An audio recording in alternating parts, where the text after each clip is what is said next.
point is not that one. The point is Mr. Chaim Ramon.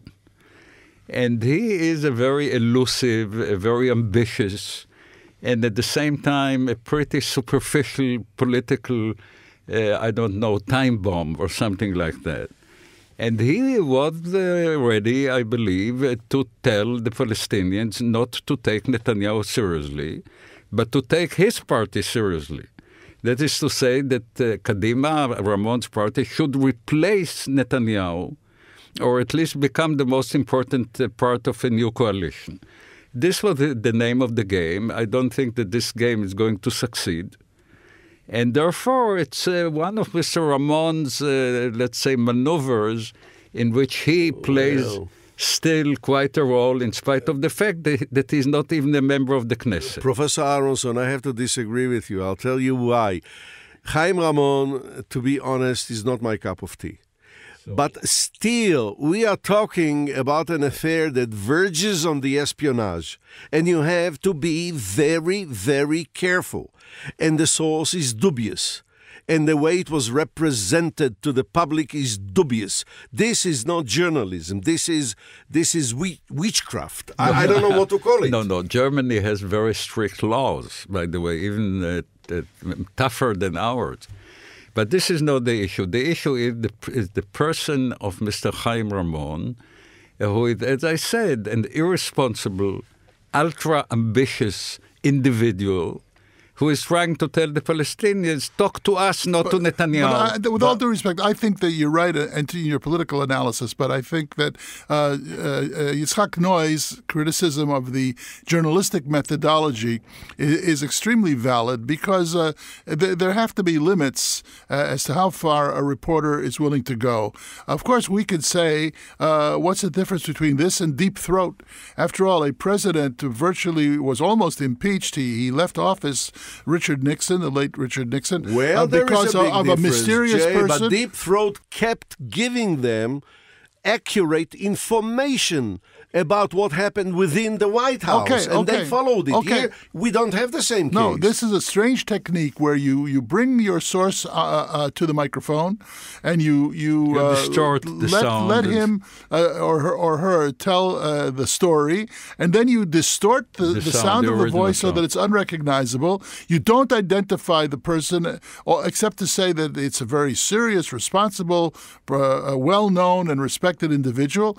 But what is he doing listening to a private conversation between two gentlemen sitting in a restaurant and telling the rest of the country what it was all about? This was not a private conversation. That's what Yitzhak is pointing out. It was a political conversation in which a member of a party in the opposition is talking to the Palestinian chief negotiator in a way that the person who overheard it believed that Chaim Ramon was committing something like a very foul... That is not enough for a serious journalist, Professor Aronson. I think she overstepped the line. In my opinion. I think so too. But anyway, to go back to your... I'm the only one who is simply an ex-journalist, not a journalist anymore, that's true. Who justifies this kind of information given to the public. Okay, I'm sure that Ayala Hassan also does. But the person who committed that kind of an act was not the source, the journalist or whoever, but Chaim Ramon. He wasn't the source. He was the principal in the story. He is the villain. The source was the eavesdropper. Right. And the eavesdropper made the day. And the villain is Ramon and not the eavesdropper. I don't know. You have to be very careful not to approach a witch hunt.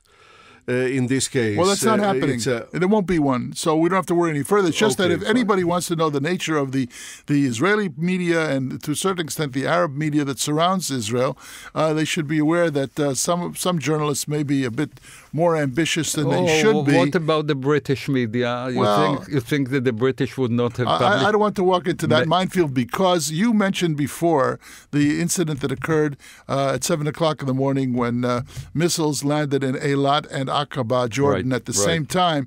And the question is, where is all of this going to lead? People living in Ashkelon are human beings too. And every one of them, certainly the adults among them, must be aware that at any given moment, one of these projectiles could come flying in and could hit their house and injure the members of the family. That's true. How much do you think the Israelis will be able to tolerate if the Hamas unleashes once more its missile capability? Well, the explanation of what happened in Ashkelon a couple of days ago, which was given by Hamas, was that they were not responsible.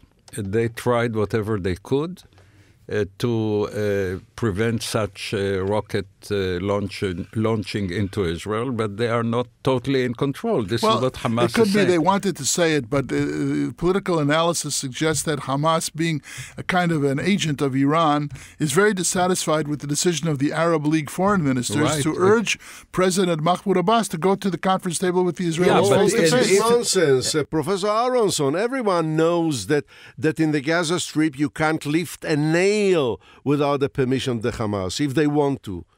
This I don't know, because the people, everybody knows it because they'll go get them and kill them. To the root question. Do you think that Israel's tolerance of missile attacks, missile strikes with casualties or near misses is unlimited, or do you think that at one point Israel is going to put its foot down and say enough's enough? It is unlimited. It is limited in the sense that Israel will be forced to act, and then it will be condemned by the public opinion, the world public opinion. So you're an optimist and a pessimist at the same time. I'll give the last word to Shlomo Aronson. No, the point is that it is not worth our while to bring about what they expect us to do, whether it is Hamas or someone else. And this will be an overreaction. If the people of Ashkelon can sustain it, and I think they do, and if we are talking about defensive measures, the next step, which is the most interesting one, is the decision to be made, among other people, by Amir Peretz, the former defense minister, where and when to deploy the new defensive system. The Iron Dome. The Iron Dome. And since he's a military genius, they gave him the honor, and because he was the one who insisted. It doesn't matter, but the fact is that it could, if Israel's super sophisticated anti-missile system works, then the problem will be solved. But we won't know for a while, and by that time our program will be long over because we've come to the end of our rope.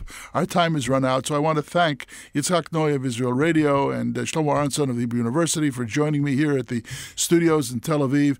And we plan to be back with you next week. Jay Bushinsky, moderating.